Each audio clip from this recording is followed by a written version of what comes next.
Let's see. So I'm just getting that up on Facebook. Come on, Facebook. Oops. Okay, I'm on Facebook and YouTube, and I'm early, so I'm 2 minutes early. Oh well, I hit the button by accident. I got all excited. So I'm just waiting for people to turn up. Oh, I got someone on YouTube now. YouTube, I just hit 10,000 followers on YouTube. So all up, I've got 1.2 million followers, and 10,000 of those are on YouTube. So kind of my small audience, but I'll get there. Okay. Pardon me, I'm sick, so if my voice dies, then I won't be able to finish. So anyway, welcome to the live. I'm just waiting for everyone to turn up. I'm a couple minutes early, and I got a cold, so if I hork up a lung, I apologize. I know it's gross, but can't help it. Okay, so just waiting for everyone to turn up. I spent the last 3 days in bed with a fever, so I'm just feeling like $1 million today. Woohoo, I'm out in public and everything. It's wonderful. Okay, sorry. Pardon me. Luckily, I only work online, so I don't have to worry about people catching my germs. Okay, someone on YouTube, Kathy Parks. I just started following you. I'm slowly changing how I do things with my son. How long will pushback be, and what do I do for smart talk back? You don't really deal with that. The back talk, that's in the attitude department. That happens organically once you set yourself up as a leader. Focus on your leadership, not their behavior. So it's all about you, and eventually they'll follow in. Now he's 12. It might be 3 to 6 months before it's cemented, but you should start to see a change within 3 to 6 weeks. But if you're just doing it on your own, it might take longer. But if you got the boot camp course, it might be 3 to 6 weeks.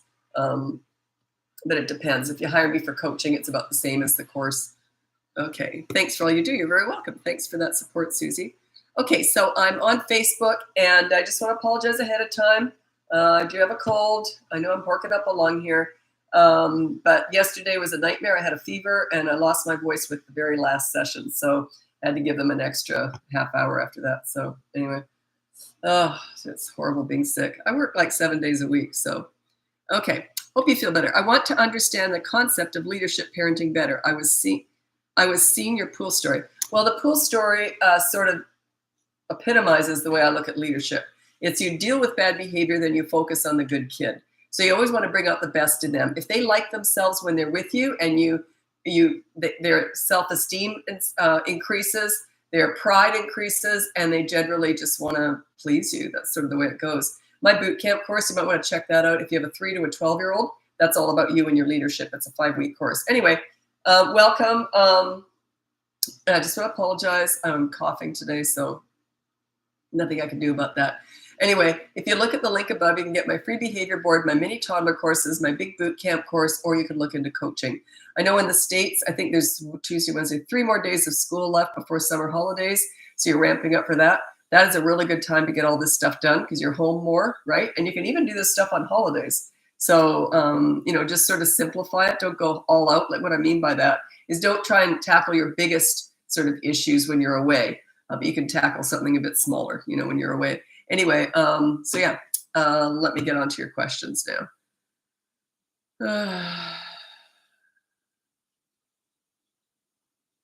5-year-old son wanted to test a knife to see if it was sharp. So he tested it on his sister's wrist. Seriously injured her. She is 4. He doesn't have any grudge against her. He just was scared. Is that a question? Yeah, I'm not gonna discuss that. Okay. I gotta be careful what I read. I shouldn't have read that out loud. Okay. Okay, I'm just waiting for your questions. In the meantime, I'm going to read out my top 5 tips for parenting toddlers. Okay, so these are my top 5 tips for parenting toddlers. Number 1, childproof your home so you never have to say no. Number 2, set up a toy rotation system so they're never bored. Number 3 is when you want to connect with a toddler, this is under the age of 3, you enter their world. You don't go to the nail salon with them. You go to the park and roll down the hill with them. Number 4 is when you're disciplining a toddler, it's kind of similar to that. You want to enter their world. They're not about words. They're about actions. You use consistent corrective actions right in the moment. They won't learn the first time, maybe not even the 50th time. They learn through repetition, repetition, repetition, okay? And number 5, with toddlers, stop trying to figure them out. They're not figure-outable. They're brand new, fresh human beings. They've got one marble and some tumbleweed floating around in there. Imagine if you've only been in the world for 2 years, and for one of those years, you were a potato laying on a mattress. They're just forming. I always call them crazy. It's just that they haven't developed sanity yet. I don't think my voice is going to last throughout this whole live. Sorry, because I've been coaching all day, and then I'm doing this, and I've got to, my voice keeps going, so. I'm doing my best here. I do work 7 days a week. Maybe I should cut back a bit. Anyway, okay. Potty training. Yeah, I got lots of advice on that. It's all in a course. It's a whole system in how you potty train. Check out the link above. It's got the potty training course, one on tantrums, one on bedtime battles, another one on toddlers who hit, and that's different from the tantrums one. And then my big course is 3 to 12 years old, how to get respect. It's the boot camp course. I have a 2.5-year-old son. When we were outside trying to cross the street, but he wants to walk without holding hands.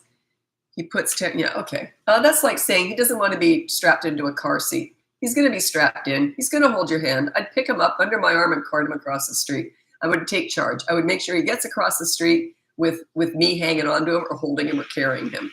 Okay, if he decides to throw himself on the ground and have a tantrum, remember, it's like you're waiting for a bus, just filing your nails, waiting for that tantrum to stop. As soon as he's finished, you say, okay, let's go now. Hold his hand. Don't negotiate with him. The worst thing you can do.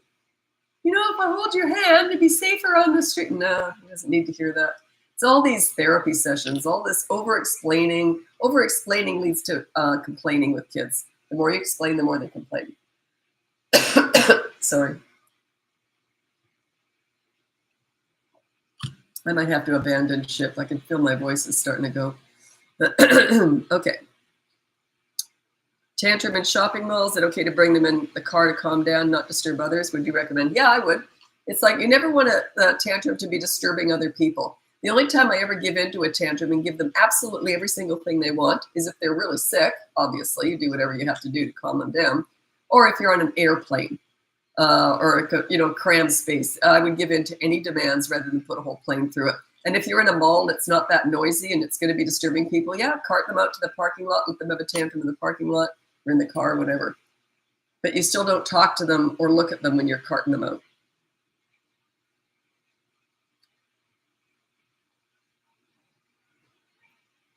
Four-year-old says, I'm not your best friend anymore. Every time they don't get their way, what would you? I wouldn't respond. You said, what would you respond? Absolutely nothing. I might go, whatever. Like it's just manipulation. Whenever they're not getting their own way, they're going to start saying stuff like that. If you're a leader, they don't talk like that, by the way. They just don't. So yeah, work on your leadership skills. That kind of talk says you're not a leader. They don't respect you, or else they wouldn't say that to you. So check out my boot camp course. It might be a good fit for you. It's in the link above.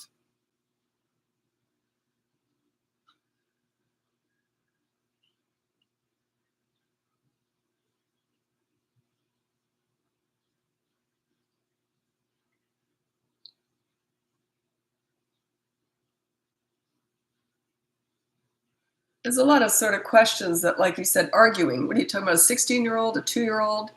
I don't know. You've got to be more, put the age and be more specific with your question, but not too long. If it's too long, I probably won't read it. I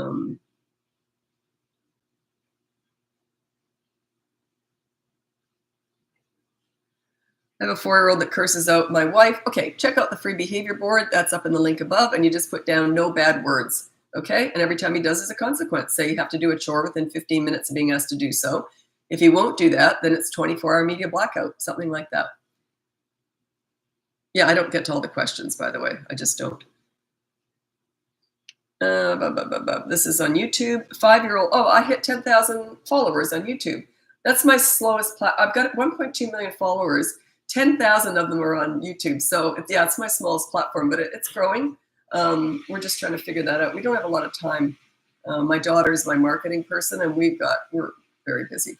So anyway, but we'll get to YouTube more seriously one day. Like, figuring it out more. YouTube's not a social media platform. It's a search engine. So it operates quite differently. Like people don't chat on YouTube. It's not social media. Pardon me. 5-year-old girl that's still screaming and throws tantrums, manipulative to moms, even being told that she is by the father. Oh, okay. Work on your leadership skills, that kind of stuff. That's a tell for me. It says that she doesn't respect you. So, or the mother or whoever, she doesn't respect her parents. So check out the behavior board. That's free. You can start there if you want, or look at the boot camp course. That teaches you how to be a leader in 5 weeks. Start slow and we build up, until you get more experience with it. But it goes for 5 weeks. You can lengthen it by a week or two, but you can't shorten it. It's paced out. I've been doing this for 17 years, and I've paced out that course. It's very similar to coaching, actually. It's just not as personal, but it's very similar, the way it's paced out. What do you do if your child doesn't care about consequences? They're 7 years old. There's always something. Always something. I have never not been able to find something to use as leverage. If they don't care about anything, they're either pretending that they don't, or you haven't found what hurts yet. You can actually make something up. You say, I'll tell you what, we were going to go out for ice cream tonight, but because you broke the rule, then we're not going out tonight. Maybe we'll try again another night. Don't say tomorrow night. Don't promise it. Say we'll try, because it's not a treat if it's on demand or expected. A treat should always be a surprise. Say, because we were going to surprise you with that. So that's called inventing leverage. I don't like to do that, but if that's all you got.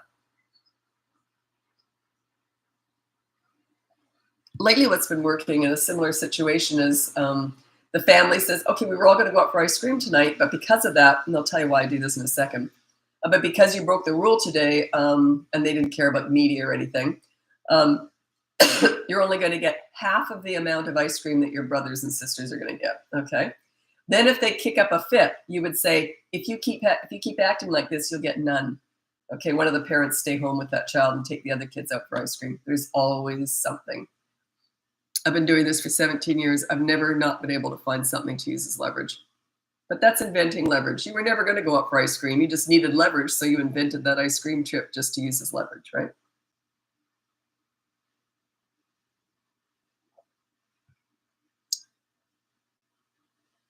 Four-year-old twins, boy, girl, play off each other when one is throwing a fit and it escalates every time to fighting. Yeah, you got to check out the boot camp course. That's another tell. It says that you're not a leader. When they have a leader in the house, they just don't tend to get like that. It's just it calms everyone down.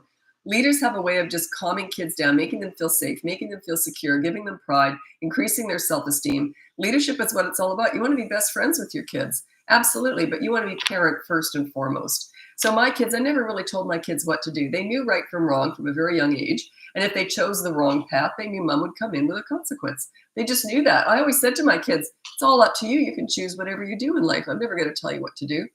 But they just knew, because as soon as they did, I was 100% consistent. If they did make a poor choice, I would say, well, that wasn't very good, was it? Here's the consequence. Okay. So, and they just got it. Very young age. I'd say about 3.5, they were self-disciplined.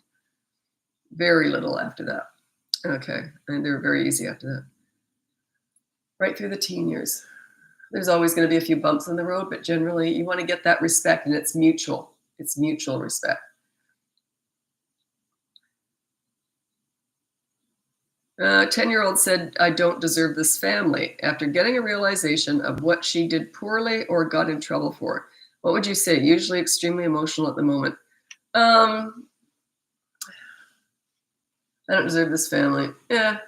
She's going down the pity road, but I don't know if there's something else behind that. I don't know what kind of parent you are. I would actually want to assess that one. I would want to look into that one. If you want to hire me, well, I don't always have time to take new people on. But yeah, I would, does she only say it when she's mad? Then, yeah, I don't deserve this family. I would just say, okay, whatever. I just kind of brush it off. But I don't know what kind of family you've got. Like, has she got some kind of trauma behind her? Or, I don't just want to sort of make it sound trivial if it isn't. And I don't know. I'm assuming it is, or else you wouldn't be asking me. You'd probably have her in therapy, right? So, yeah. By the way, this comes up. I've got a couple clients right now who've got their kids in therapy, and they've hired me and all this. And there are some wonderful therapists out there. Wonderful. There's also some really bad ones. So make sure if you're going to search for a therapist, especially with your children, make sure you get a recommendation from someone that you trust. Go to the school, ask them. You want it to be someone that you know is particularly good with children and has a good reputation, because they can do more damage than good sometimes. It's like they're just human like everybody else. And you want that child to be able to connect with the therapist, okay? So, yeah, it's like anything. And therapy is relationship based. You want, especially with your children, you want them to feel safe with that person. I'm not saying you should go out and get a therapist for your child, but it's just a general comment because it's just come up recently a couple times. Okay. 10-year-old son, when I ask him to do chores, he always says yes, but never does them. What's the consequence? If there's no consequence, why would he do chores? Check out the behavior board. That's free, or you can look into the boot camp course. It teaches them all about accountability and having responsibilities. So, why would he do something if there's no consequence? So, yeah, sure, you don't have to do your chore. I would have said to my kids, you never have to do anything you don't want to do, but that TV ain't going on. You know what I mean? Like, they have to earn the fun stuff. My kids learned from a very young age, you got to do what you need to do before you can do what you want to do. They had to earn the fun stuff. They weren't out in the field, harvesting corn or anything, but, they had to make their bed and stuff like that and do their homework. And they just understood that. That's why I never told them to do homework or anything. They just understood that there was nothing fun coming down the pike if they hadn't done what they needed to do. But I kept it very real. Like, I didn't have them doing a lot. It was very minimal. Like, they had to do homework every night, right? That's minimal.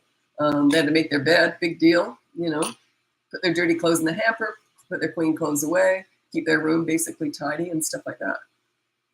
But also, I'm more of a minimalist, and I always say I maintain clean, I don't clean dirty. So the house was never dirty, so they never had a real mess to clean up.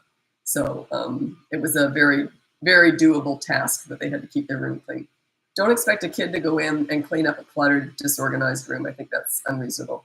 You do the hard work, minimalize it, do a toy rotation system, so that when you expect them to keep their room clean, it's doable, it's very manageable.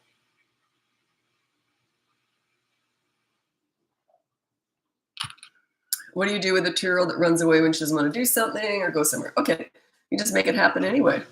They're all about action. Under the age of 3, they're about consistent corrective actions. So if I said, I'm going to be changing your diaper now, and if they said no and tried to run away, I would have made sure that they were blocked, and I would have picked them up and changed their diaper. So they just didn't learn to not fight me. If I said, we're going, I would have grabbed their arm. I would have carried them kicking and screaming under my arm if I had to. When I said something was going to happen, I made it happen. So they just understood that when mom says something's going to happen, it's going to happen. So yeah, generally they run away from parents that they don't believe. They don't think you know what you're doing. They don't think you're going to take action. They think you're going to chase them, and they're going to get away with it. Yeah, at 2, they start to learn that pretty quick. How would you deal with a 4-year-old who ignores you? That's a complete sign of disrespect. And it's not his fault, it's yours. You got to work on your leadership skills to get respect. You got to work for that. You got to earn it. Everyone expects their kids to be good and to respect them. That's ridiculous. You got to earn that. I worked my butt off for that. I worked with hundreds of kids and I worked on that. I didn't just expect that. That's ridiculous. You got to earn it. You got to work for it. So that's what I teach. I teach parenting. I don't fix kids. I teach parents. When you're a leader, your kids just listen to you. They just respect you. They just respect you, not disrespect you. But yeah, you got to work on this leadership stuff. And check out the behavior board. That's completely free. Or my boot camp course is the next step up. That's 3 to 12 years old. And if you want to hire me for coaching, you have to send me an email and tell me why. Because I don't have time to take everyone on these days. So, and I like to mix up the ages too. I do specialize in teenagers. But, I talk to parents with toddlers too. But if I'm really booked up, teenagers are always my top priority, unless there's some trauma or abuse or something with younger children. But yeah, because teenagers, it's a bit more serious. Their problems are usually bigger.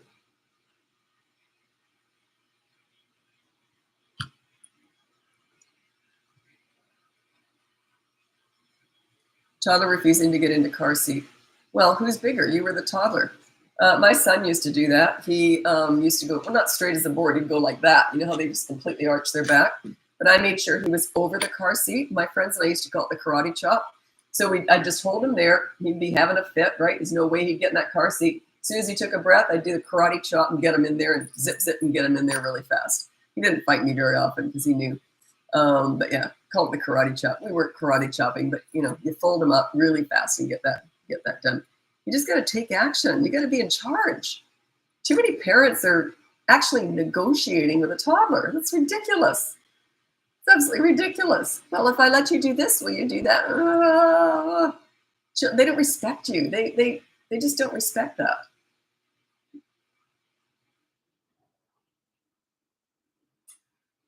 Okay, this is Kathleen Wilson. I've started implementing your tips and have already seen a difference. Thank you. You're very welcome. Excellent.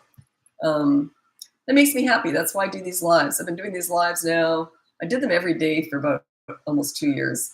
I don't have time anymore, but I do them twice a week at least, and the scheduled ones. And I'm on here because I hear this all the time, that just these lives are helping people. So I teach leadership parenting. No one else does this. Like, that's my own personal style. I've been doing this for 52 years now. And I haven't been doing this for 52 years, but I started volunteering in daycare centers when I was 11, and I'm 63 now. See, I can do math. It's 11:52. I think it's 2 minus the 4. Anyway, so yeah, I kind of was always kind of good at this. I was always good at having fun with kids, but getting respect at the same time. My mom was always baffled by that. She was a leader. She let a lot more go than I would have, though. But she was a leader, but she wasn't goofy or anything. She couldn't figure out why I was so nuts with the kids and yet still got respect. Because I do believe that you should lead with fun and you should connect with the kids before you even consider disciplining them. I think connection is everything. You want to have fun with your kids. You want to bond with them. You want to enjoy them. I once said to my kids, "Did you know you were enjoyed?" And they both rolled their eyes. Yes, we were wallowed in. Absolutely. They knew they were. I loved mothering. It was the most fun I ever had.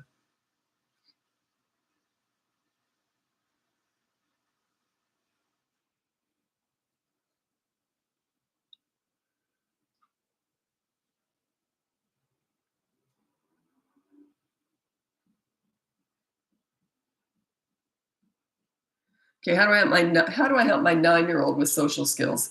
I don't quite know what's going on there, but you can do a lot of role playing at home. And what you do is you pretend you're him, and then back and forth. And you teach him how to ask other kids questions, leading questions like, "What's your favorite game? What do you like to play? What's your favorite video game?" Whatever. So ask other kids questions and see how that goes. So that's where I'd start. I do role playing because they have to practice this stuff. You can't just say, "Go out and say that." You have to practice it with them at home. Have fun with it. Don't make it serious.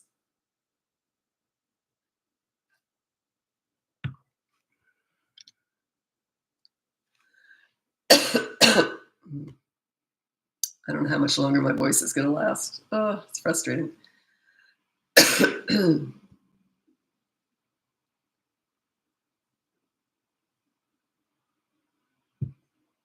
Ah, sorry, I'm just worried about coughing again. I have a 5-year-old impulsive daughter. Sometimes I'm unsure of how to determine her actions. Okay. By about 3 years, they can start to learn to control themselves. In other words, they can learn how to stop and think before they act. By the time they're 3.5 to 4, they should be pretty darn good at it. If you're a leader, if they're not being responsible and respectful, that's on you. Their behavior between the ages of 3 and 12 is a direct result of your parenting. Take full responsibility for your children. Every so often when I say that, someone says, "You mean you're blaming me?" Yeah, I am. Don't you want to be responsible for your children? Take the blame, take the responsibility, take the ownership, take charge. You're the parent. I never understand why parents would rather blame their children for their bad behavior rather than blame themselves. My mind won't even go there. How could you blame your child for their bad behavior rather than yourself? I literally can't go there. My mind just doesn't work that way because I'm a leader with kids. Now, if a kid was acting out around me when I was working with kids, I always went like that. And these are kids I saw an hour a week, maybe. If they were acting out under my care, my mentorship, I would think, what am I missing? What am I doing wrong? They weren't even my kids. A leader takes responsibility for a child's behavior, especially if they're your own. So yeah, work on your leadership skills. Don't blame your kids. Look in the mirror, fix yourself. How do you handle aggressive or abusive behavior when an 11-year-old is angry, usually about getting off devices? Okay, if they're getting abusive, yeah, you'd probably have to hire me for that. That's kind of next level. It's not straightforward, but you could look into the boot camp course. It might help you, even the behavior board. But if they're getting violent towards other people, yeah, that might want to look into coaching. I can't take everyone on, but okay, she's adopted, ADHD, anxious, and usually stressed after school. For the "don't deserve this family" comment. Oh, well, I was adopted. I thought they were lucky to get me. So, okay. I'm very consistent, clear expectation. Just a new statement that floored me. I don't know what to say to that. I'm adopted. I would never have said that. I would have said you were lucky to get me. So,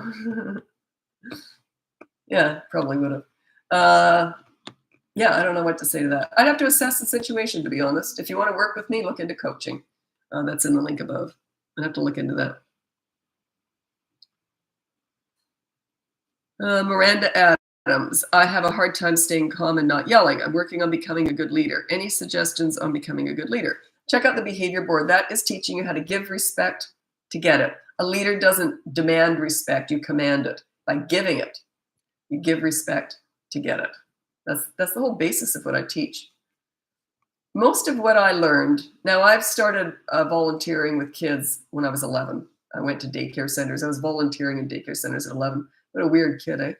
And I always found kids fascinating. And yeah, I always kind of understood that they need leadership for one thing, but they also need fun.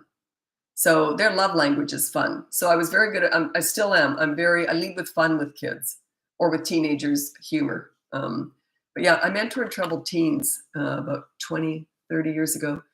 And they taught me more than anything about life, about fragility, vulnerability, bravado, snottiness, snarkiness, defiance.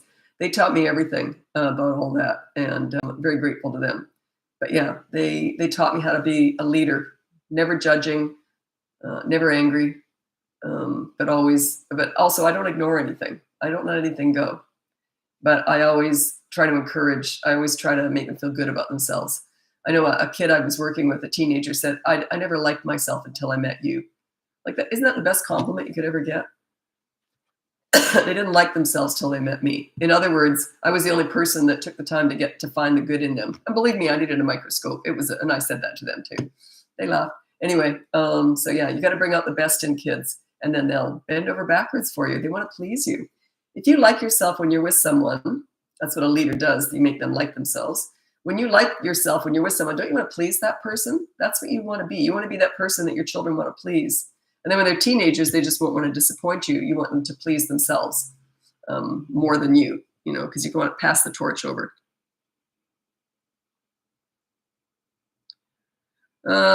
Any tips or strategies for 12-year-old with severe social anxiety? It's called immersion therapy. Yeah, throw them out into as many situations as possible. Not just at school, though. That's the same pool of kids. It's more intimidating. Get them out with other groups where nobody knows each other. Don't put them in a group where it's a clique and everyone's grown up together and they all know each other. You go somewhere different, like maybe some Taekwondo class at a different district or something. So yeah, it's immersion. You got to get them exposure therapy, right? I got to get some more water. My voice is going.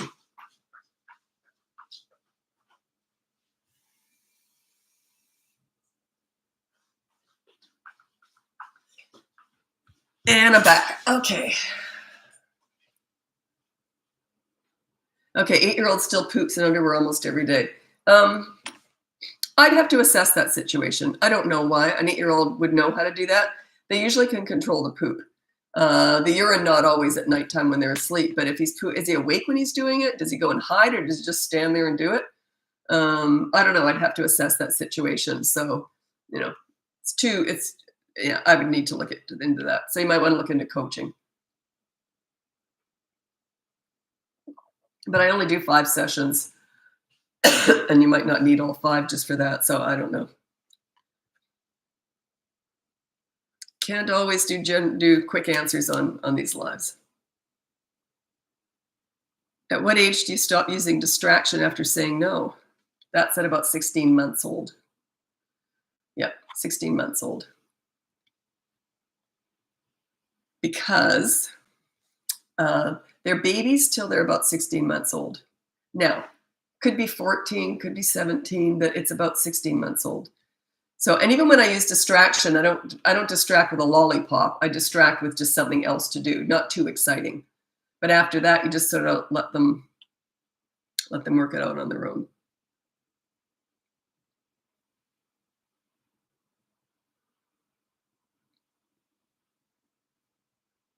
I have no idea what that means. I'm not even going to read it because I don't know what it means. Oh, teen boy looking at bad stuff on internet. Kind of heavy. Yeah, I specialize in teen crisis work, so I've heard it all. I want to say a lot about that, but there's kids on here. what can I say? Comes up all the time in coaching. No, I can't really talk about that here.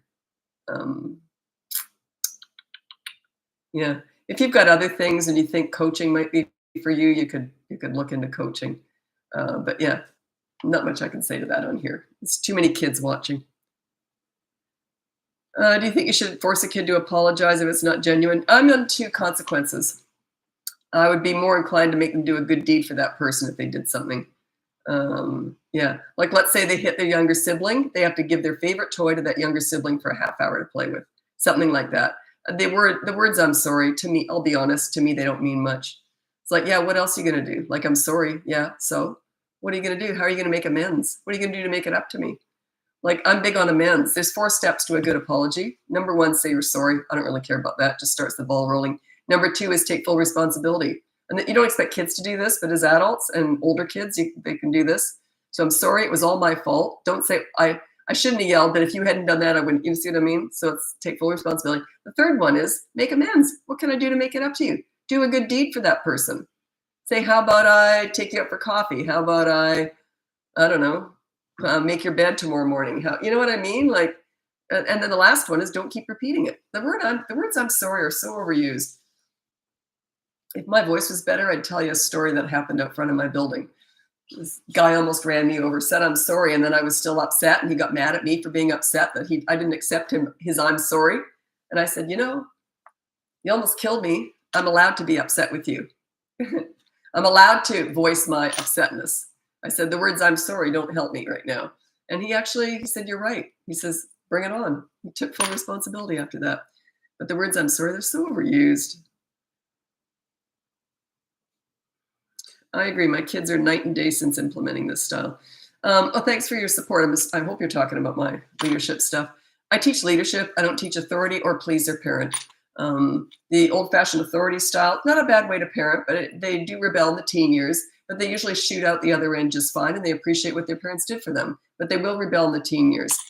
The pleaser parent style is a total disaster. They're going to wipe their feet all over you, treat you like a dish rag. They're never going to respect you. They're going to rebel during the younger years and the teen years.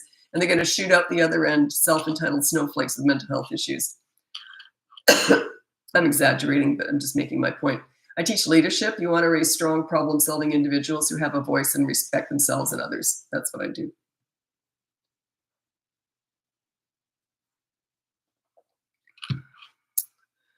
I need an age, by the way. Someone put a question. I would like to answer it, but I don't know the age. And you have to put the whole question down again. Okay. Oops, I'm scrolling ahead to make sure that people are here.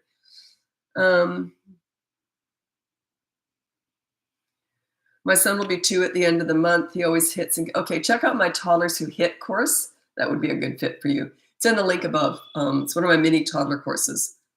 And the big boot camp course does not start till 3. Oh, I don't think my voice is going to last. Okay, I got to go over to Instagram now. If you want to join me over there, it's Bratbusters. Check out the link above. Free behavior board, mini toddler courses, big boot camp course, so you can look into coaching. Happy parenting. I know you're still with me, YouTube. I save all of these lives. Oh, sugar.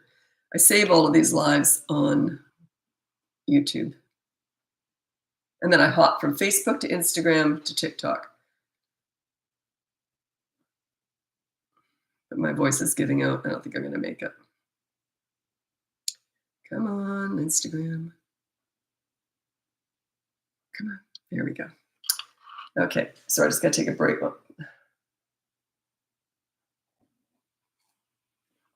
I'll just wait till I get 100 people in Instagram.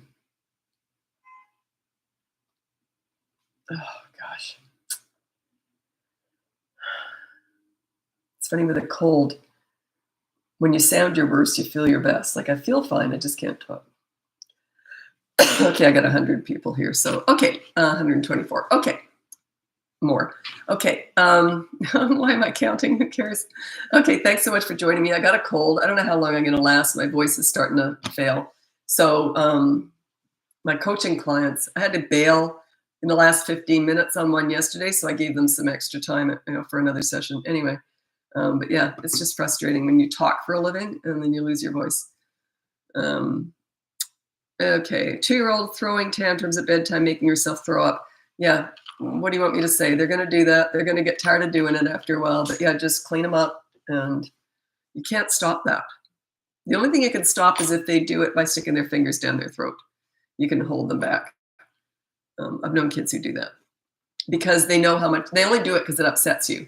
They get themselves so worked up. They figure the more worked up they get, the more upset you're going to get. But at 2, sometimes they just get revved up and just can't stop themselves no matter what. But it's temporary. They get bored with it. Okay, well, you asked me about health issues. I can't answer that. You're asking me about what if they have tantrums due to health issues. I can't answer that. Yeah. But don't know how much the health is impacting the tantrum. And is a tantrum really a tantrum if they're having a seizure or something? You know what I mean? So yeah, I can't answer that one. 5-year-old still wants bottle. It's traumatic. Ooh, my. So in other words, they're in charge. Yeah, I'd just say all the bottles, bye-bye, they're gone. And yeah, there's no way. The thing is, you're so afraid of a scene. You're so afraid of a scene that's why you're doing it. You have to be willing to go through the storm to get to the rainbow. The rainbow is no more bottles. There's going to be a storm before that happens. Everyone's afraid of a fit scene, tantrum, and meltdown. That's the goal. That's the lesson. You got to be willing to go through that. I always talk about this 8-year-old I'd never met before. He didn't know me. So he said this to me. He says, if you don't give me what I want, I'm going to have a fit. And I said, bring it on. And he never did. Kind of went like this. Ooh, she knows what she's doing. Never had a fit because he knew it wouldn't work. So yeah, he didn't. I was kind of hoping he would because I love that stuff because to me, that's my opportunity to exercise my leadership. Behind every scene is a lesson. I know it's hard on you, but you got to be willing to go through that. You're afraid of him basically, and he knows it. That's all. He's in charge.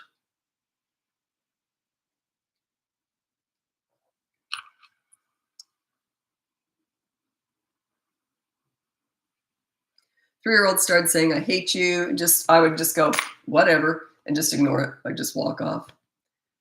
They're just doing it for a reaction.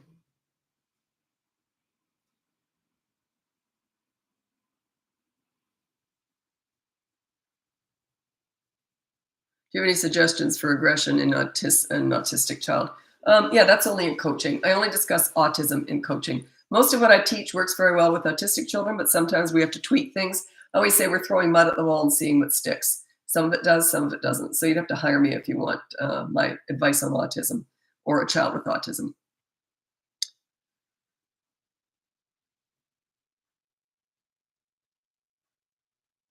How do you help 5 and 3-year-olds to listen to the first time? I mean, how do you set yourself up as a leader so that your children will listen to you? It's not them, it's you. So if you're a leader, they listen. Like I would never repeat myself. So check out my boot camp course. It goes from 3 to 12 years old. It's a 5-week course. It's all about you and your leadership. They listen to leaders. You're trying to fix your kids. Don't fix yourself, not your kids.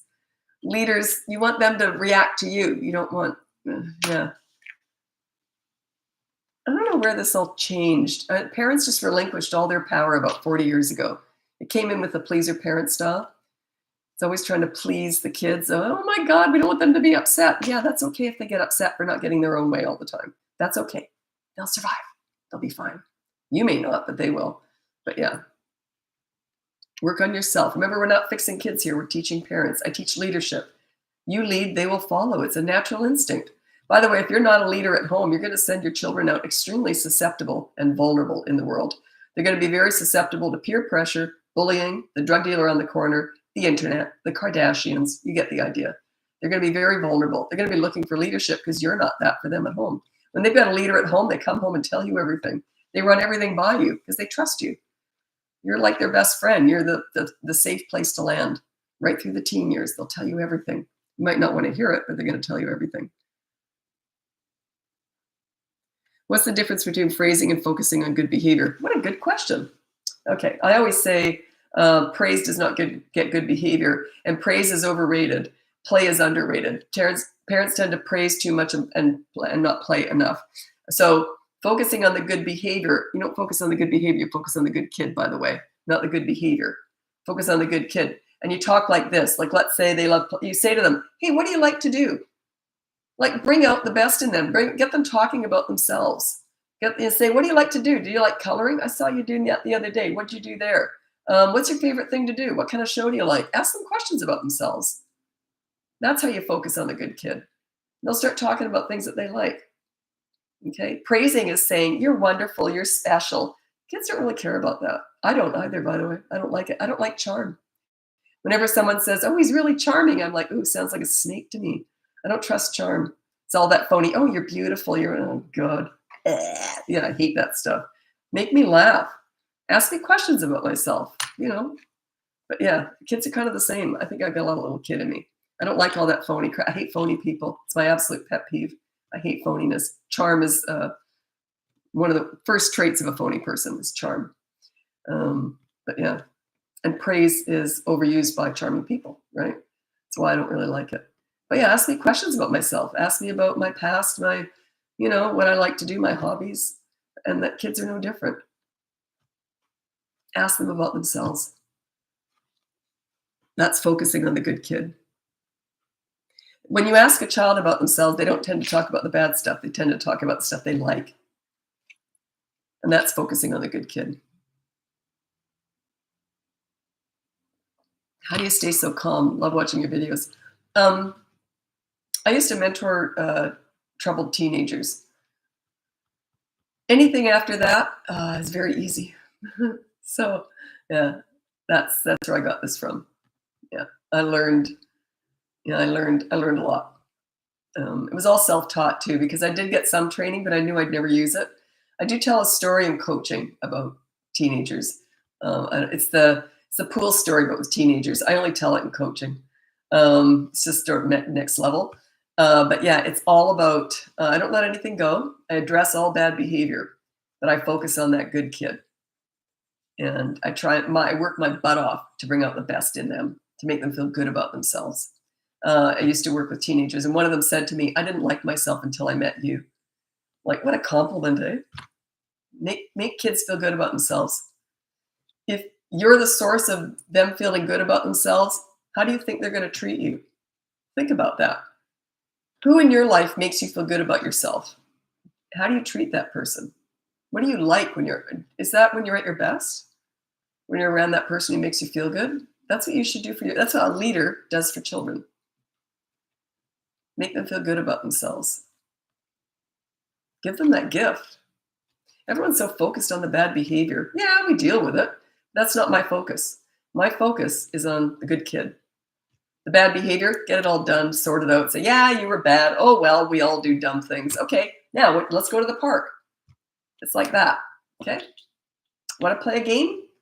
See, you focus on the good kid. Where you put your energy, where you put your focus is what grows. If you're only focused on the discipline, you're going to have to keep doing it. If you're only and then if you want, it's another thing. When a kid does something bad and you discipline them, don't talk about it again. Let it go. Parents tend to want to drive it home. Make sure you don't do that again. The pool story, look at that video. It's the very first video in my thing here. Am I on Instagram? Yeah.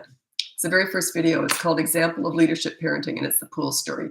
It explains leadership to me, the way I look at kids, the way I treat kids. By the way, you asked why I stay so calm.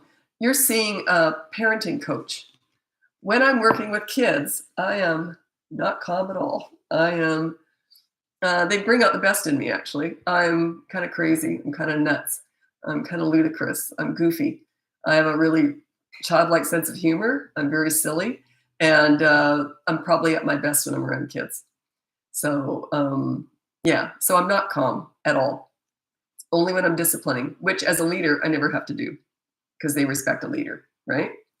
So yeah, I'm not calm at all. I'm quite hyperactive and insane. Yeah, my kids were used to me chasing them around the house with underpants on my head. It was just normal. I was just telling a story today about one time. We did silly things and the first one to break would lose. So one day I get in the car with my kids and I put my bra on the outside of my top and no one said a word. The first one to comment would lose, right? So yeah, you want to have fun with kids. Like they're a riot. Whereas if I did that with an adult, they'd look at me like I was nuts. And true, I am. Yes, I am. But kids appreciate stuff like that. I like stuff like that. Weird. I know it's weird, but maybe that's why I talk about it. Maybe that's why it's so easy for me to relate to kids, because I like all that silly stuff.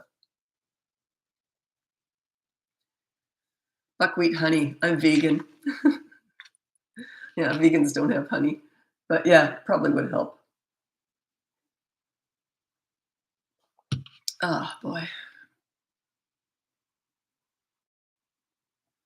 Is 7 months too young to correct tantrums? Oh yeah.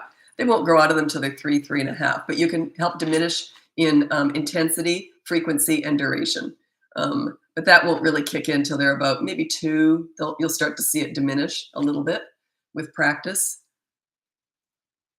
Yeah, way too young.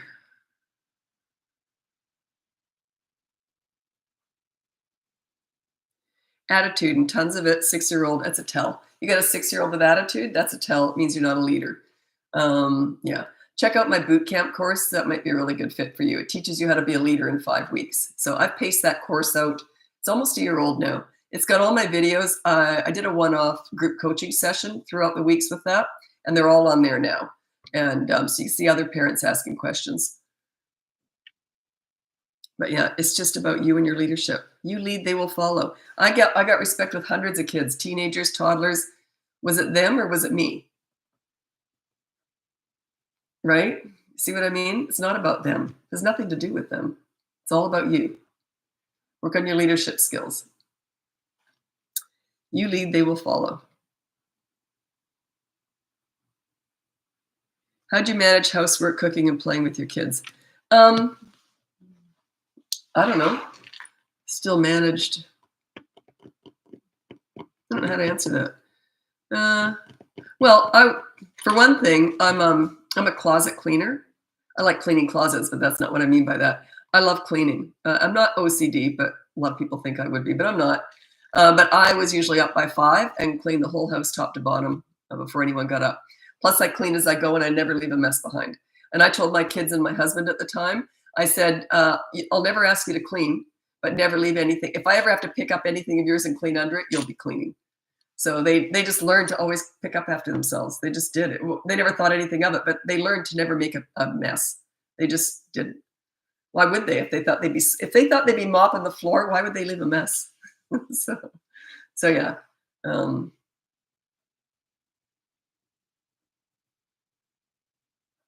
every time I talk about cleaning, my face lights up. My daughter says if we're ever shopping together, by the way, we both hate shopping, but if we're ever shopping together and she loses me, she'll find me in the cleaning aisle, looking at all the cleaning products. I also love hygiene, like anything to do with cleaning. I love cleaning myself and I love cleaning my home. So anything to do with hygiene, soap, cleansers, whatever. You won't see me around makeup or clothes or anything. I hate all that stuff. Fix yourself and not your kids. You can only fix yourself anyway. You lead, they will follow. Once you're a leader, you don't even have to worry about the kids. They'll just follow you. They're going to look up to you because you make them feel good about themselves. 99% of parenting is connecting with them, having fun with them, enjoying them, wallowing in them. The school moms used to say to me, they said, all we ever see is you driving by in your little blue RAV4, this is in Australia where I raised my kids, is you driving by with your kids and you're all like this. You know that cartoon where the heads would go up when they said, you and your kids are laughing all the time. Yeah, I had that much fun parenting. That's why I teach it. I want everyone to have that much fun parenting. I got that pesky discipline out of the way and then cemented. And I was a leader, so I could just relax and laugh and have fun with my kids. But if they'd ever stepped a toe on a line, I would have gone, excuse me? And they would have gone, oh, sorry, Mom. They would have been embarrassed because they looked up to me. I was like a mentor to them, right? I had Mom's look. 5 a.m. is crazy. I still do it, by the way. I'm at the gym every morning, nice and early. Well, I clean before I go to the gym, but I'm up at 5 and then I clean before I go to the gym. Not that there's anything to clean, but anyway, I do it anyway. I love cleaning. But on the other side of that, I'm in bed by 9 most nights. So if you see me out at a party at night, I'll be the one to sleep in a corner. I'm not a night person at all. Can't have both. Thank you for embracing the new generation. We need it badly. Some of my clients were my past clients' kids. And they want to learn how to do that too. So I've hit a couple of generations now. So because I've been doing this for long enough. Um, it's timeless because it's all about connecting with people. Okay, it's about bonding with your kids and connecting with them and having fun with them in their world, not in yours. Don't expect your children to find their inner adult. Whenever I see someone kneeling down and saying to a toddler, use your words, I just want to slap them. How stupid is that? Telling a toddler to use their words? How patronizing is that? Clueless. Use your words. These mini therapy sessions discussing all their big feelings and big emotions. Play with them. Go to the park and roll down the hill with them. That's their love language. And their words is tantruming, is going like this, is having a fit sometimes. That is their words. They know how to use their words. Don't tell them to. They're just different from yours. Don't expect your toddler to find their inner adult. You find your inner toddler and connect with them in their level, in their world. And I hate that patronizing stuff. Drives me nuts. How did you start that habit? What habit? 5 a.m. habit? I don't know. Always was a morning person. Maybe that's, I don't know if you're talking about that. The only part of my day that is absolutely rigid and scheduled is my morning routine. I have very set things I do. I get up, I clean, then I hit the gym, then I meet with my daughter, we work together. I usually go to a cafe, do some work there, plan out my day, and then I start coaching and doing other stuff at home. If you don't start your morning right, my whole day is messed up. Potty training tips. Check out my course. It's in the link above, and it's a potty training course. It's called Potty Party. It literally is a party. For your kids, not for you. It's a mess for you, but check it out. So is it rude to ask a toddler to ask to show you how they know what they're trying to say? Can't you figure it out? Don't you already know? Like if they're having a fit and you say, use your words, how is that not patronizing? They are using their words when they're having a fit. It's kind of your job to figure out what they're saying. And then you repeat it. You say, you want that? Okay, let's go do that. But not if they're having a fit. You don't. So I don't quite know what you mean by that. And by the way, don't misquote me. I never said that. Okay.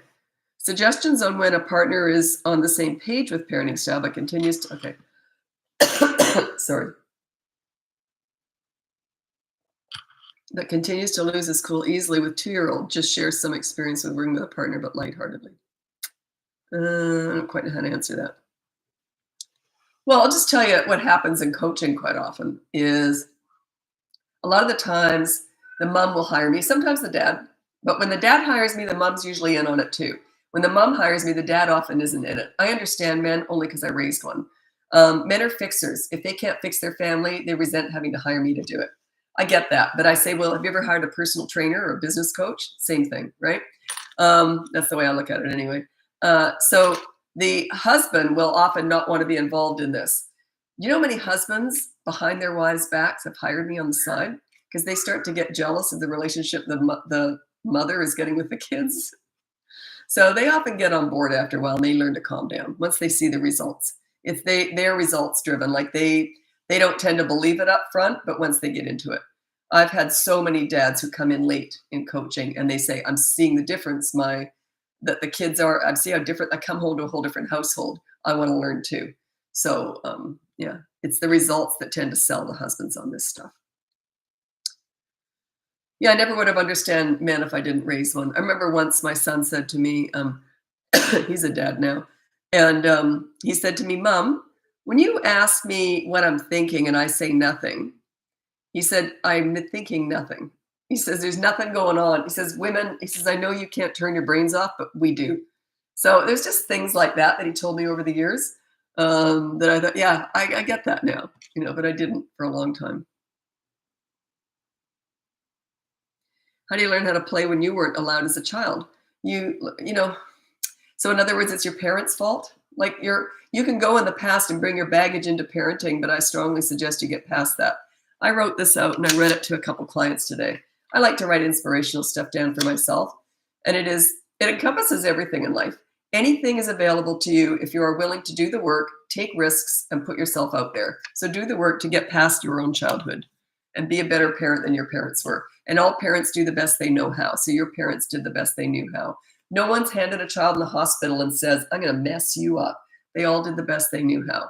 So you got to overcome that. That's part of putting your big boy pants on, right? Or your big girl pants on. Overcome that for your child's sake. Don't blame your parents for what you're doing wrong. Gee, that was harsh. I don't have a filter system. Sorry. I just say what I think you need to hear. Can you potty train at 3 if your child has a speech delay? Believe it or not, I'm asked this quite often. A speech delay has nothing to do with potty training or learning. A speech delay is speech. It's not cognitive, right? There's a difference. They don't need to speak to know how to go in the toilet. They don't need to be able to say, I am urinating at the moment. So yeah, speech delay, I've never seen that's made any difference unless they have some cognitive delay. My daughter used to have a speech, not an impediment, but just one thing she couldn't do. She was in grade 1 and her teacher said, maybe you should get that looked at. I didn't want to because I thought it was so cute. She couldn't put the C and the L together in the word clock or anything like that. She would go kalaka. I thought it was adorable. But the teacher said, and she went to, I think, 2 sessions and I hated it. I hated it when she was cured. But yeah, speech has nothing to do with their ability to think.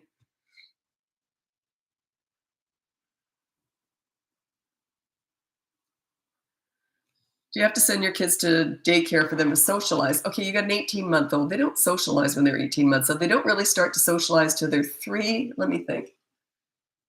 About 3.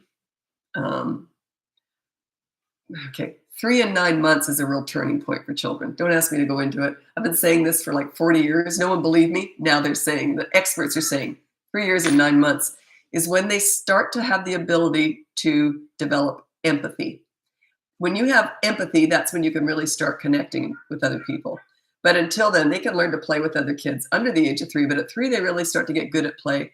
3 years and 9 months is when they can really start to develop real friendships.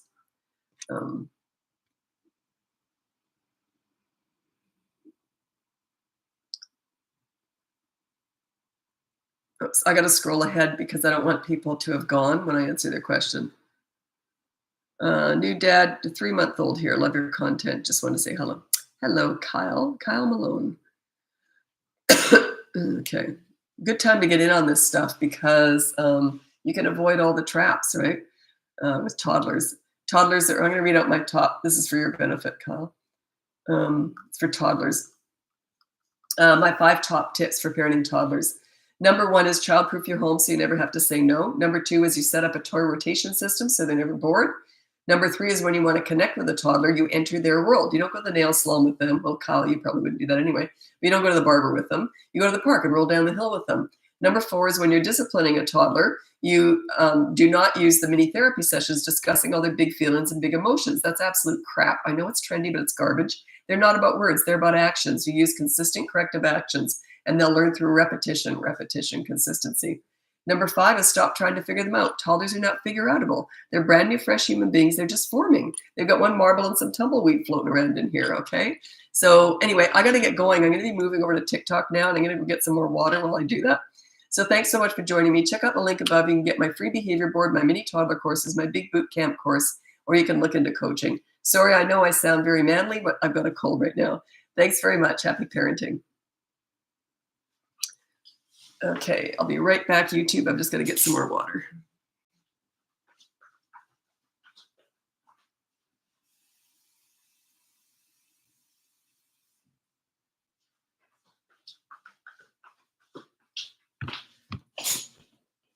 Okay, problem is that I've got this horrible cold and I have to talk all day long. And of course, you have to drink water when you're coughing. So you drink a lot of water, you have to go to the bathroom all the time. It's been a day. Okay. Better today, though. It was worse yesterday. Okay, I'm on TikTok and YouTube.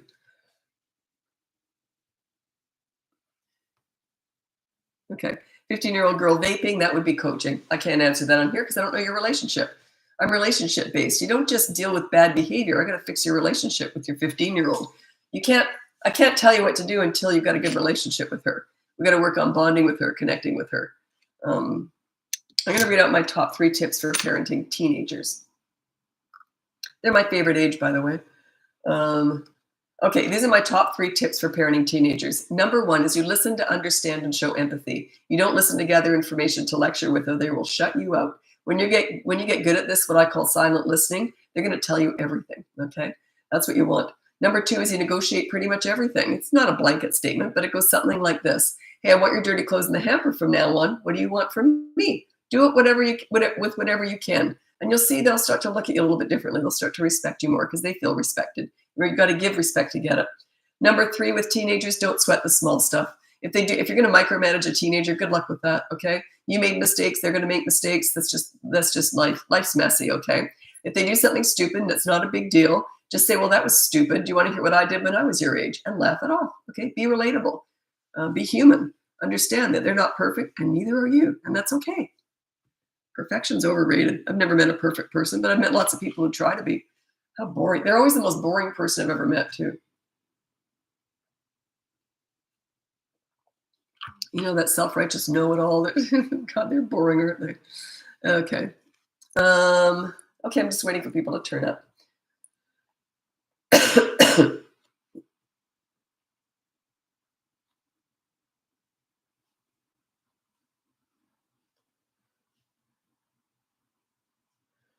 This is from Brody Burton. Brody, where do I know that name from? Brody. Maybe it's a client. I don't know. Is it bad that my 5-year-old daughter is strong-willed and wants her way with everybody? Okay, strong-willed is not a bad thing. It's where is it directed? Is she strong-willed that she wants to do well at school? Is she strong-willed? You know what I'm saying?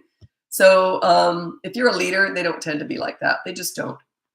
Work on your leadership skills. Everyone's trying to fix their kids. It doesn't make any sense to me. Fix yourself, not your kids. If you're a good leader, they will follow. They just fall in line. Check out my behavior board. It's completely free in the link above. Also, you can look at my toddler courses or my big boot camp course. That's where I try and send everybody. If you've got a 3 to 12-year-old, it's a boot camp course. It goes for 5 weeks. It's videos, written form. It's an online course, and it paces you out over 5 weeks. Everyone's trying to fix their kids. It's not what I do. I teach parents. Okay, be a leader. Everything falls into place when you're a leader. I haven't figured out anything else that I could really equate that to. What else is like that? So everyone's trying to fix, you're coming at it from the wrong direction. You turn the arrow back on yourself. Everyone's pointing to their kids. What's wrong with them? How do I fix them? I'm like, no, I'm teaching you. I'm teaching you. It's like blaming the food when you get overweight. No, it's you putting it in your face. You see what I mean? Yeah. Everyone's trying to absolve themselves of all the responsibility of their children. They all want to fix their children. But that's not what it's all about. Fix yourself, not your children. I just started this journey after following you. I love your guidance. Thanks very much for your support, Ashley. Appreciate that. To me, it's just common sense. I've been doing this forever. I started volunteering in daycare centers when I was 11 years old. So that was, 12 years ago. That was 52 years ago. So I always kind of knew how to do this. I just didn't know how to teach it till 17 years ago. Well, I never thought about teaching it. There was just never thought about it. I was going to become a child psychologist. I enrolled in one class, prerequisite kind of thing. I think I was about 20, so it would have been 1980. And they kicked me out after a week because I asked too many questions. What they were teaching was absolute crap. It was so patronizing and stupid. I'm sure they've improved it by now. But anyway, this is 40 years ago and 43 years ago. And anyway, not only was because I said, why are you kicking me out? And they said, well, you're asking too many questions. And the other students are asking you questions. So the teacher is just a melee in there. Like the teacher obviously wasn't a leader. But anyway, so I always kind of knew a lot about kids. Thank God I never became a child psychologist because I'd be under that umbrella and that would not suit me at all. I teach parenting. It's home-based. A lot of my clients are child psychologists. I couldn't do their job. And they've improved, I'm sure, by now. They're not teaching what they used to. But it's institution business-based. Parenting is personal. It's completely different. Some stuff crosses over, but a lot doesn't. Like I don't know how to do child psychology or teaching or principling, but a huge portion of my clients have those jobs and they struggle with parenting. Parenting is personal. It's different. A very good example, one thing that does not cross over at all is the reward chart. I would never ever use a reward chart for good behavior at home, ever. You know what you're saying to your child with a good behavior reward chart? You're saying to your child, you're normally rotten, But if you should happen to be good, you'll get a gold star. What a horrible thing to, horrible. They work beautifully in school. There's 30 kids. They don't take it personally. It's different. It's an institution. It's a business. It's different. So yeah, a lot of stuff doesn't cross over. Okay. I don't even feel I introduced myself on here. If you're new, welcome. If you're not new, welcome back. My name's Lisa. I'm a parenting coach. If you go on the link above, you can get my free behavior board, my mini toddler courses, my big boot camp course, or you can look into coaching. I've got a cold. That's why I sound like a frog. So I'm hanging in there, though. Yesterday was a nightmare. I had to cut off one session early, so I gave them extra time. Oh, God. I hate that. Oh, I hate letting a client down. Thank God it wasn't crisis client work. Thank God. But anyway.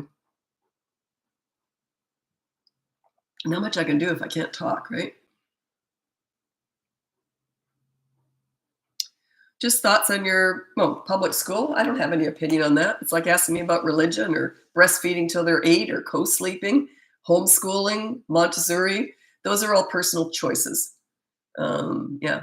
And there's wonderful public schools and wonderful private schools, and you know what I mean? There's good and bad and all those things. So it's kind of confirmation bias. You can go studying one thing and you can always find information to back up your view.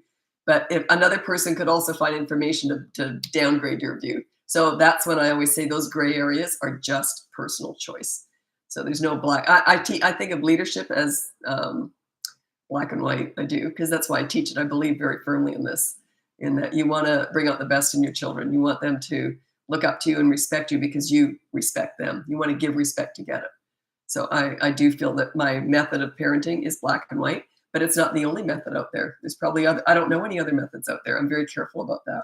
I don't look at anything else because I'm so busy doing what I do. And everything I teach is my own personal experience. I've never read a book on kids or parenting or anything.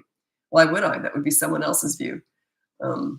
Yeah, I was out in the field working with kids for 52 years. That's where I picked up all this stuff.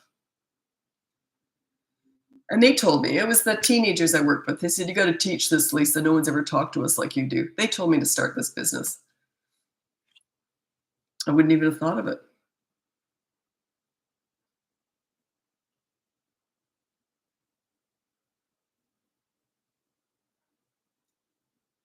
I know you said to ignore the tantrum, but my daughter has recently been throwing herself backwards. Yeah, I do say ignore the tantrum, but you physically restrain them when they're hurting themselves, hurting someone else, or damaging property. So you just physically restrain them if they throw themselves backwards. Yeah, you're still ignoring them. Don't look at them or talk to them, though. You're just physically restraining them. You're preventing any damage. But yeah, but you're still ignoring the tantrum.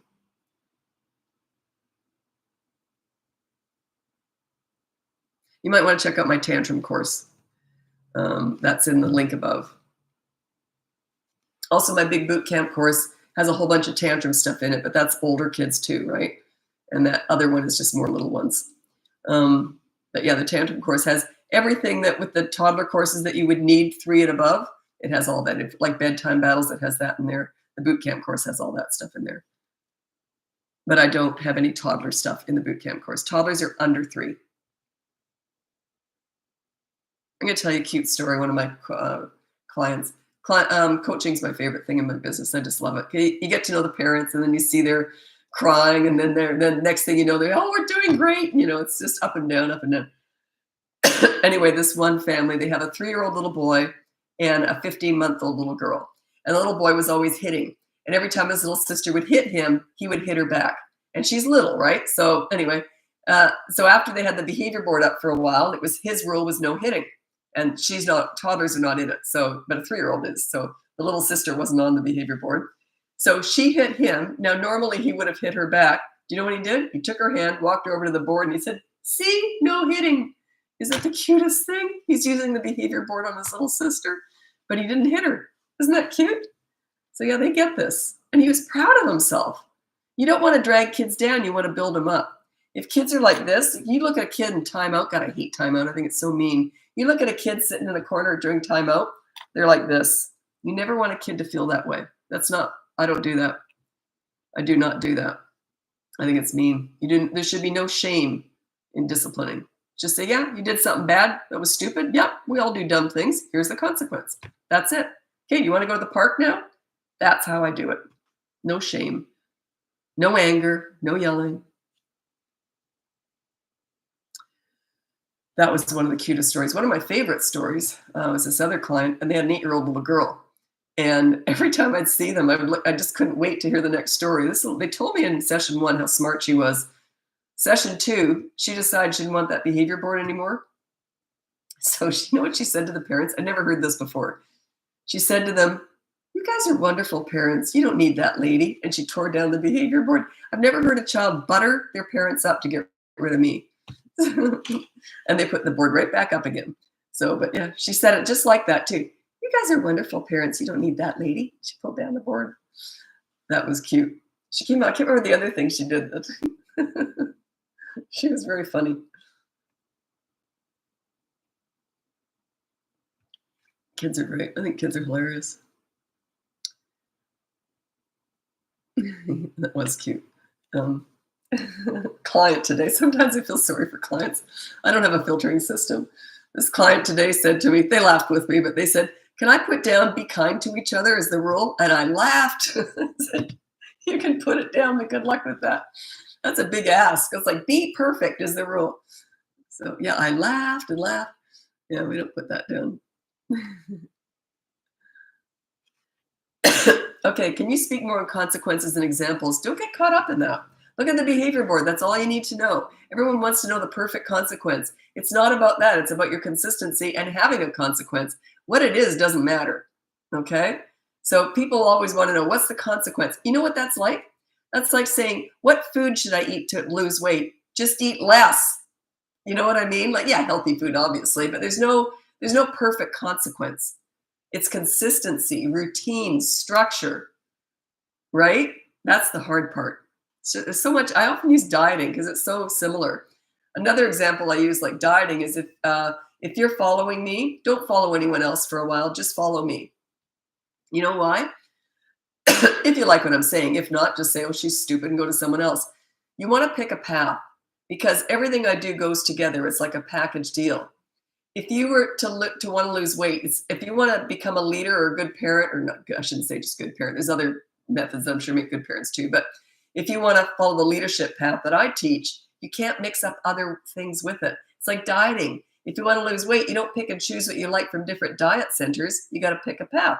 Go with it. If it doesn't work, go on to something else. Okay? So don't mix us all up. We all have very different methods, but they're used to be working as a package. Like if you were to, like all my methods are meant to go together. If you were to throw time out into my leadership stuff, it would tank. I hate time out. I think it's mean, humiliating. Can't stand it. It's not respecting a child at all. How do you create a behavior board for a 2-year-old? You don't. It starts at the age of 3. Cognitively, like their frontal lobe, they can stop and think before they act. At 3, not under that. They need to be able to stop and think before they act. Now at 3, they're not always going to do that, but they have the ability to learn how to stop and think before they act. Okay? Under that, it's consistent, corrective actions. Under the age of 3. It just has to be consistent, though.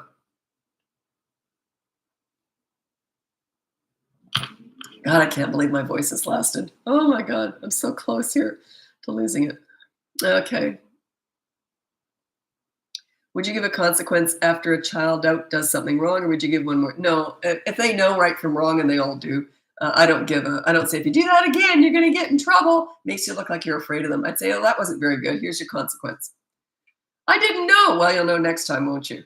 Yeah, I don't tend to do that. Depends though. If they really don't know it's wrong, but it's very rare that a child doesn't know that something's wrong, right? Past the age of 3. You asked about a teenager vaping. You'd have to hire me for that. I have to work on your relationship with your teenager. I can't tell you how to handle stuff with a teenager until I work on your relationship. My main focus with teenagers is you connecting with them. Get them to open up and talk to you. Then you can start to discuss the hard stuff.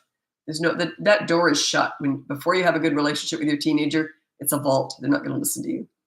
I work on opening up the vault. That's what I do. That's my first priority. I specialize in teenage work. So yeah, if you want to work with me, you have to I can't work with everyone. I'm really busy, but you can send me an email. If you are in crisis, I take priority people who are in crisis because I specialize in crisis work with teenagers or younger children, traumatized, abused, whatever. So I specialize in crisis work. Or if you're a past client, you take priority over anyone else with coaching. because lots of people rehire me because different things come up throughout the years, right? Now I got a teenager. They want to be sexually active. Lisa. Reminds me, I used to do a lot of TV back in the day when TV was a big deal, right? And I was on this show, and people were calling in parenting questions, and it was live TV. And one of them said, "What age should a teenager have, or what age should they be before they have sex?" And I said, "Well, there is no set age for that." And I said, "But here's what I told my kids. I said, wait till you're 50, because hopefully I'll be dead by then." So, yeah, real professional advice. But my son's a father now, so he might have had to have, done that at least once. Oh, just the thought of he's 34. But anyway. So I don't think he waited till he was 50. Everyone wants consequence examples. It's usually do a chore within 15 minutes of being asked to do so. Wipe down a windowsill, wipe a window, sweep one room, clean out a bathroom sink, make my bed, help me with the laundry, put the dishes in the dishwasher, empty the dishwasher, clear off the table. But make the chore about 2 minutes long, but they have to do it within 15 minutes. If they won't do it, then you resort to the negative deprivation. So there's always two consequences for the kids. The first one's a positive action. They do something naughty, get them to do a good deed to make it up. If they like doing the chores, don't worry about it. They're still doing a good deed, right? So, and then if they won't do that, then you resort to the negative deprivation. Okay, 15 minutes is up. You didn't sweep the floor. I'll do it now. I'll do it. Too late. 15 minutes is up. 24-hour media blackout starts now. Like that. Make it happen. But I'll do it now. And they run and do it. It's too late. 15 minutes is over. You got to stand by it. Mean what you say what you mean. If you don't, they're in charge. Or not even in charge. They just don't respect you at all. What if your kids always help you clean? There's always something different you can do. Always. Always. Clean dust bunnies under the bed. It's always some obscure thing. Take one of those magic eraser things and clean the baseboard, something like that, something different. What age do you start giving consequences? It starts at 3. With toddlers under that age, it is, blackout is no electronics, no screen time at all. Under the age of 3, it's consistent corrective actions. So, for example, if they hit with a toy, you say, no, put the toy away. And it's got to be fast, though, so they connect the dots.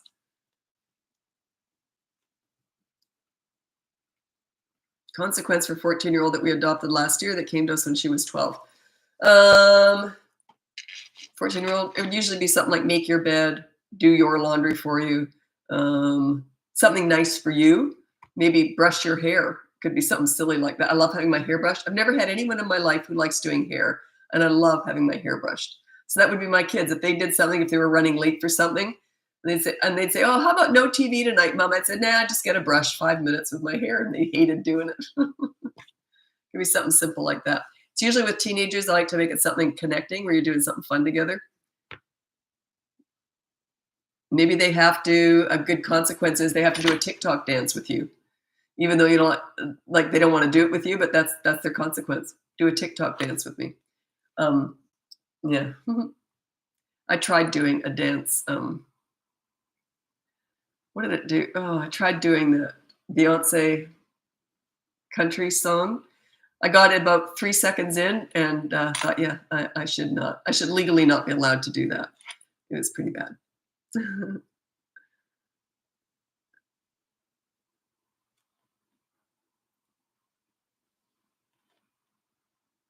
Okay, I think I'm going to have to get going. My throat is killing me. Anyway, thanks so much for joining me. I don't usually sound like this, but I've got a really bad cold. So thanks so much for joining me. And you can look at the link above. You can check out my free behavior board, my mini toddler courses, my big boot camp course, or you can look into coaching. And thanks so much for joining me. Happy parenting. And we'll talk again on Thursday as my next scheduled live. Bye now.